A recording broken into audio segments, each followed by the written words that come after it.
بوڑھے ہو گئے، یعنی آپ کو اتنا اس کا دکھ لگا کہ آپ کے سر مبارک و داڑھی مبارک کے بعد ایک لمحے میں سارے سفید ہو گئے۔ کیا منظر ہوگا؟ آسمان والے بھی دیکھ رہے تھے، زمین والے بھی دیکھ رہے تھے، لیکن پانی کھانا سب کچھ بند تھا اور یہ سب کچھ لا سکتے تھے۔ آپ یہ بھی یہ ذہن رہے ان کے لیے کوئی مشکل نہیں، نہ علی اصغر کے لیے مشکل، نہ علی اکبر کے لیے مشکل، نہ حور کے لیے مشکل تھا، مگر یہ صبر اور استقلال، اپنی استقامت کی کل تک کی انسانیت کو یہ فکر دیتی کہ جب مشکل وقت، جب لمحہ آئے تو رب ذوالجلال کی جو ہے رضا میں راضی رہنا، یہی ایک مومن کی بڑی نشانی ہے۔ اللہ اکبر۔ پھر ایک وقت آتا ہے کہ ایک ذات امام عالی مقام امام حسین رضی اللہ تعالی عنہ کی رہ جاتی ہے اور رہتی ہے، اور وہ پھر ان کی باری آتی ہے، اس کے سر پر وہ مصطفیٰ کا امامہ، اللہ اکبر، اپنے نانا کا امامہ اپنے سر پر سجاتے ہیں، ہاتھ میں تلوار علی المرتضیٰ رضی اللہ تعالی عنہ کی ہوتی ہے۔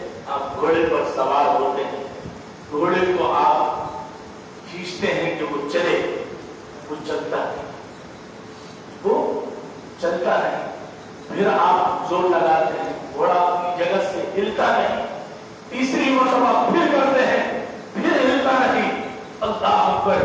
پھر جب آپ کی نظر پڑتی ہے کہ گھوڑے کی ایک ٹانگ کو اللہ اکبر سکینہ نے تھاما ہوا ہے اور وہ گھوڑا اس کے عدم میں سر جھکائے کھڑا ہے، ہلتا نہیں، امام علی مقام رضی اللہ تعالی عنہ نیچے اترتے ہیں، اٹھاتے ہیں، سینے سے لگاتے ہیں، وہ سکینہ جو سینے پر سویا کرتی، اللہ اکبر، کیا منظر ہوگا؟ تھوڑی دیر کے لیے انسان سوچے، اس منظر کو انسان اپنے ساتھ جوڑے۔ جب انسان صبح گھر سے نکلتا ہے اور چھوٹی اولاد ہو اور وہ کپڑے پکڑ کر روکتی ہے تو ہم لیٹ ہو جاتے ہیں، آگے جاتے اور اس کو راضی کرتے، اس کو رونے نہیں دیتے۔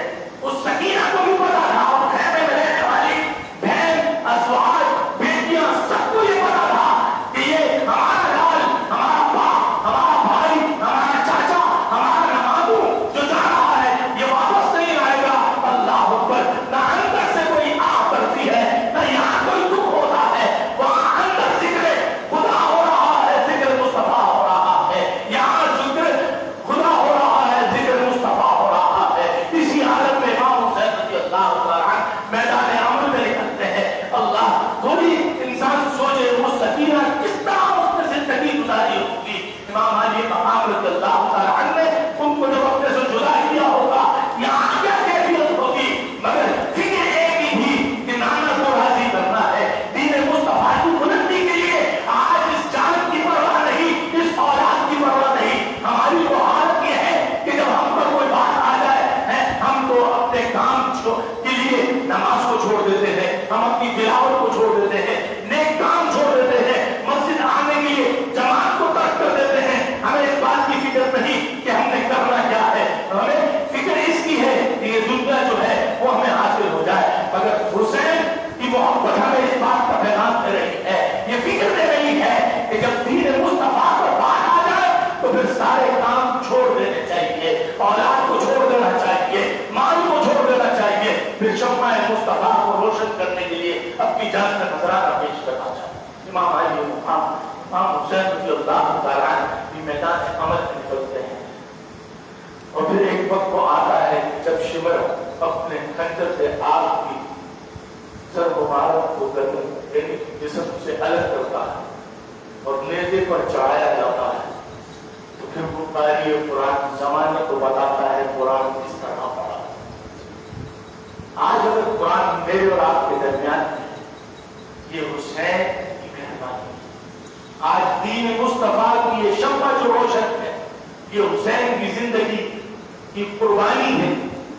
میری اور آپ کی ذمہ داری ہے ہمیں اپنے مذہب کو مضبوط کرنا۔ یہ آخری جو جملے ہیں یہ دعوت فکر کے، آج ہم بالکل بے رغبتی کے شکار ہو گئے۔ آج ہمیں دین مصطفیٰ سے کوئی محبت نہیں، ہمیں اہل بیت اطہار سے کوئی محبت نہیں، قرآن سے کوئی محبت نہیں۔ اگر میں اور آپ آج غور کریں ہم کتنا قرآن کی تلاوت کرتے ہیں، آج ہم نماز کا کتنا اہتمام کرتے ہیں، اور جب ناموس